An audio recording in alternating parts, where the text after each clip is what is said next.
Jemaine Cannon has been on death row for 27 years now. He was convicted of murdering Sharonda Clark in February of 1995 in her Tulsa apartment. The world of crime is full of surprises that make us question if people are still good. However, nobody can escape the consequences of their actions. What goes around indeed comes around. In a similar case, a 51-year-old man on death row for stabbing and killing a young mother will finally face punishment for what he did.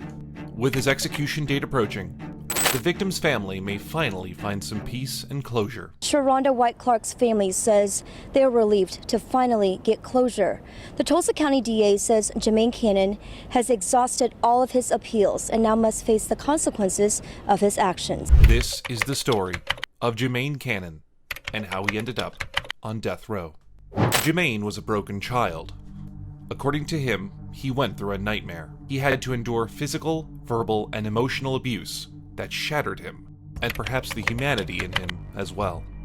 Maybe that's why, in 1991, Cannon found himself behind bars, serving a hefty 15-year prison sentence for an unthinkable act. Jemaine Cannon was convicted and sentenced to death for the murder of his girlfriend, Sharonda Clark, in 1995. He shattered the skull of an 18-year-old woman during a brutal attack. In a horrifying account revealed by the Pardon and Parole Board records, that woman, who had only a slight acquaintance with Cannon, endured a brutal assault. According to the records, she was mercilessly attacked with an iron, a toaster, and a hammer. The consequences were devastating. The victim suffered permanent disfigurement and came close to losing her life, as reported by Tulsa County prosecutor. Even more disturbing is the fact that this was not just a one-time incident. Prosecutors disclosed that Cannon had displayed violent behavior towards previous girlfriends or ex-girlfriends. Cannon's entry into prison in December 1991 stemmed from a conviction of assault with intent to kill. The sentence was given after a plea agreement. Do you think his upbringing had a role in his violence? He was sent to a minimum security work center in southwestern Oklahoma. However, life behind bars didn't hold him for long. January 13th, 1995. Jemaine Cannon, imprisoned at the time, pulled off a daring escape. How? By snatching a vehicle from the worksite and making his getaway. But the tale took an unexpected turn. The abandoned vehicle was found in Tulsa, Oklahoma after some days.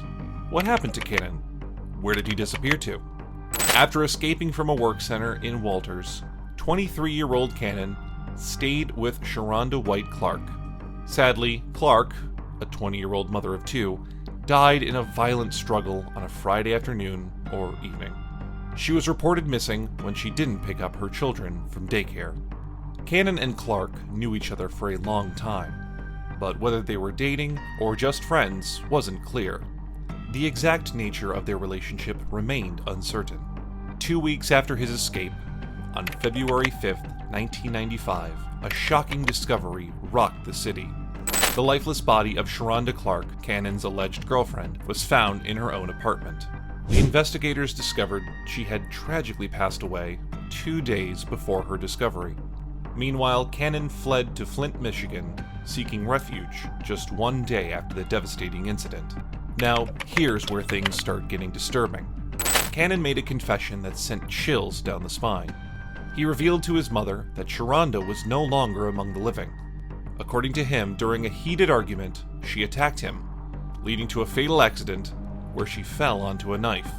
But as the police dug deeper, Cannon's tale didn't quite fit the scene. After Clark's body was found in Tulsa, authorities captured Cannon in Flint, Michigan on February 7th, 1995. They found him hiding in a relative's basement around 3:30 p.m. CST. When the police discovered him, Cannon didn't resist or try to escape. He surrendered without resisting, according to Flint officer Terry Speedy. Before heading to the trial, hit that shiny red subscribe button to stay tuned. During Cannon's 1996 trial, his mother testified that Clark attacked him with a knife after she became frustrated with people leaving her. However, the jury found Cannon guilty of first-degree murder. They gave him the death penalty. Cannon's appeals were later rejected, citing jurisdictional issues and previous ineffective defense claims.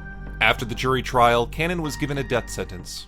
Details tonight. A death row inmate convicted in the murder of a Tulsa mom in 1995 was denied clemency today. In June 2023, the Oklahoma Board of Pardons and Paroles rejected Cannon's request for clemency. Despite Cannon and his lawyer arguing that he acted in self-defense during the murder, the Oklahoma Pardon and Parole Board dismissed the plea for mercy. Put yourself in my shoes at the moment and what was going on. I didn't know that I was going to be attacked by Sharonda. No, it caught me completely off guard. Evidence suggests arose out of some sort of argument, and there's a dispute as to who attacked whom first. I'm extremely sorry and remorseful that any of this ever took place, and I wish that it never happened. The board voted 3-2 against recommending clemency. The Pardon and Parole Board voted 3-2 to deny Cannon's request for clemency. Board members Edward Konieczny and H. Calvin Prince III were the two members who supported clemency. During the hearing, Cannon brought a stack of papers. Due to his poor eyesight, Cannon read statements from the documents, holding them just inches away from his eyes. The ending and loss of human life was never desired, planned, or premeditated. No murder occurred. Due to the acts initiated against me, I defended my life. Cannon claimed that Clark had attacked him with a knife. He only acted in self-defense. However, his claim seemed shady because Clark sustained 3 stab wounds to her neck, with her carotid artery and jugular vein, while Cannon was unscratched. Cannon characterized his case and previous legal troubles as instances of racist prosecution. He accused the state of using race-based tactics to manipulate the board's decision and achieve a modern-day lynching due to racial prejudice. While expressing remorse, Cannon remained firm in his self-defense claim.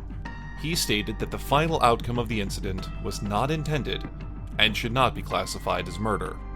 The self-defense claim did not convince the board members, so they uphold the original conviction and death sentence.